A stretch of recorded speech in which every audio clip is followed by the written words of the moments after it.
yeah, man. Soup, chilies, chowders. So let's get with it, man. We're gonna make a chowder today, y'all. Y'all stay tuned right here on the Rolling Grill. Yeah, boy.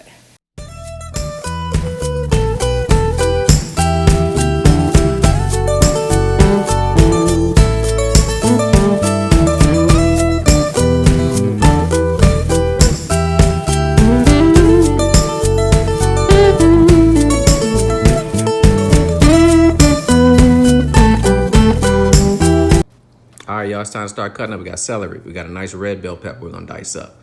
We've got some golden potatoes. Not going to use all of them, but I am going to dice maybe about 3 or 4 of them up to some nice small dices. And I got a soup starter kit that I found right here in the grocery store. Has onions, carrots, has a little bit of celery in it. But man, this right here saves me a whole lot of headache because I ain't got time to cut no onions today. So let's go ahead and get started with this celery, y'all.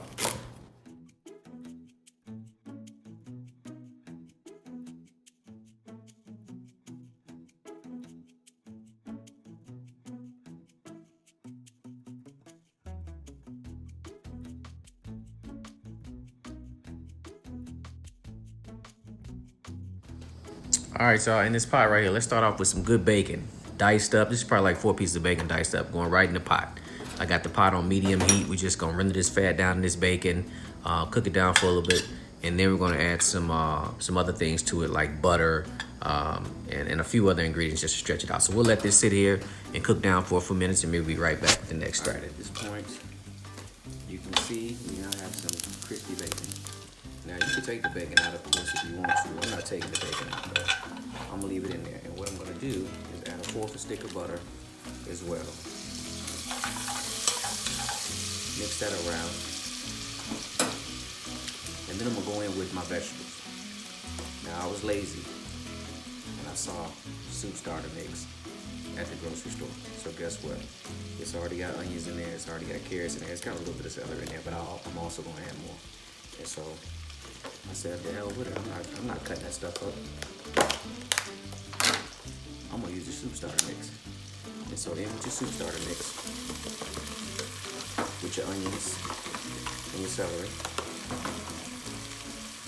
Here I also have bell peppers and some celery underneath. In with your bell peppers and your celery.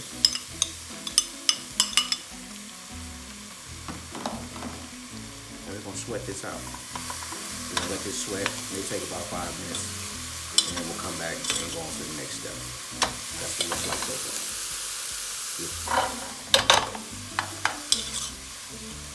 Stay tuned. Oh, also at this point, we want to start seasoning. Got a combination of salt and pepper right here. You definitely want to season your vegetables. First layer of seasoning. This also will help break the vegetables down.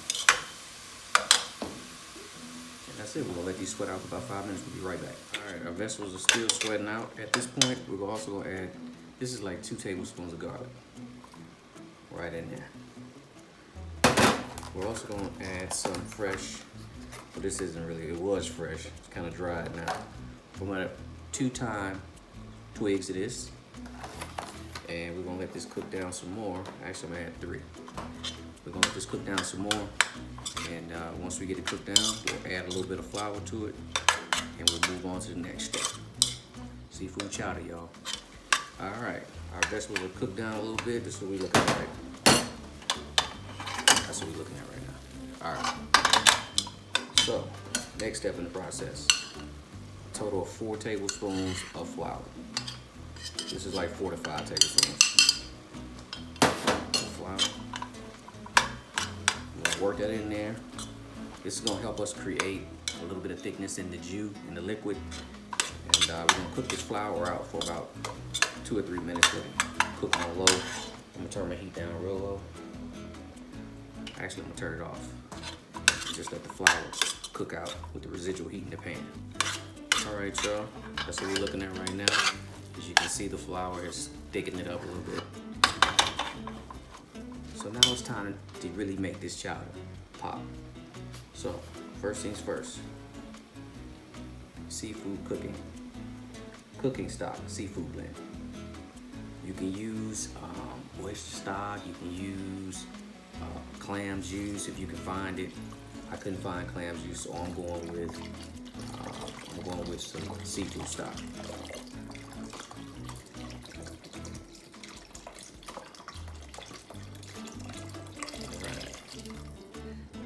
is a total of, each one is 32 ounces. I'm gonna do 2 of them. Give me a total of 64 ounces.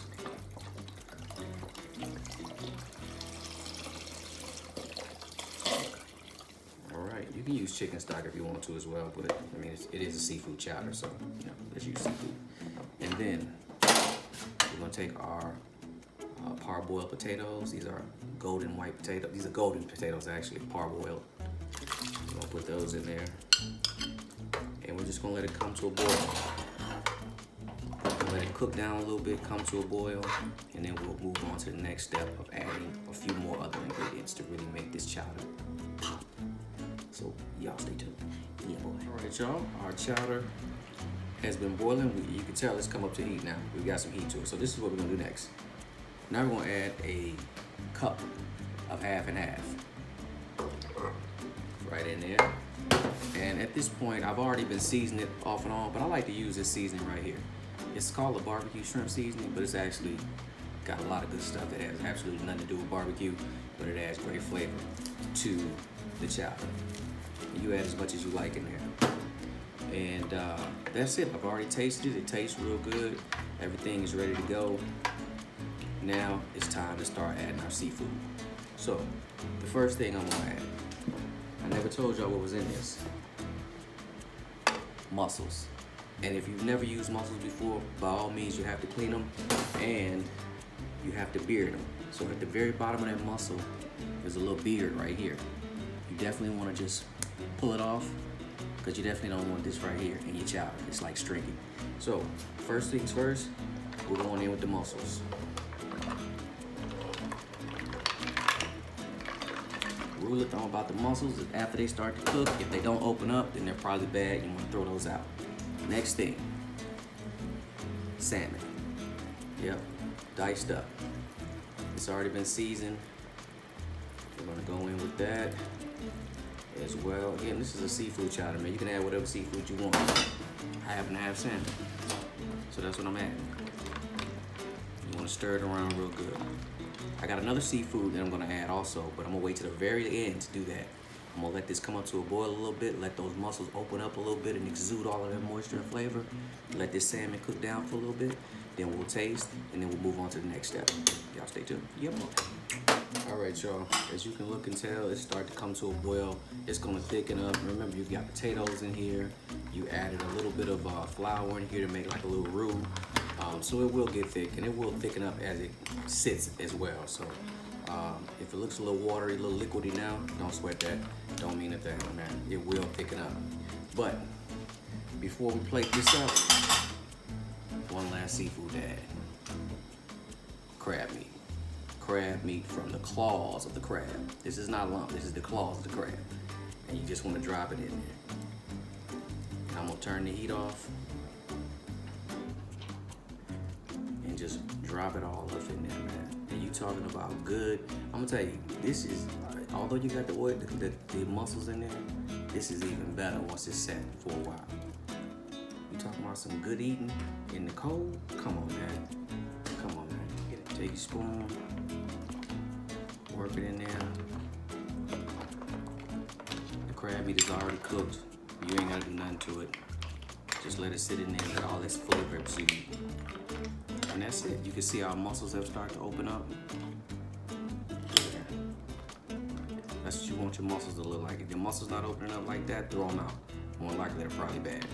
I think I got a pretty good batch. All the ones I've seen so far have popped open. So far so good. And that's it. I'm gonna let it sit for a minute. Knock the heat down, let it sit for a minute, then I'm gonna plate it up, and then we'll taste.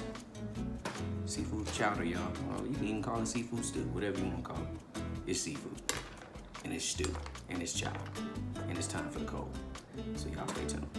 All right, y'all. All right, we're gonna go ahead and plate it up, bowl it up, rather. And y'all excuse me, I can't seem to find my regular spoon, so I'm using a little white ladle-like type spoon.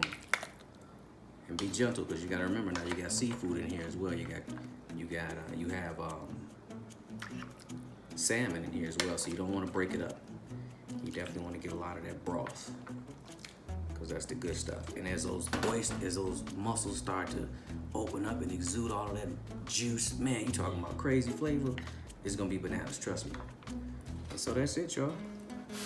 That's it. We're gonna take that, finish that off with a little dry chop. And voila, there it is, y'all.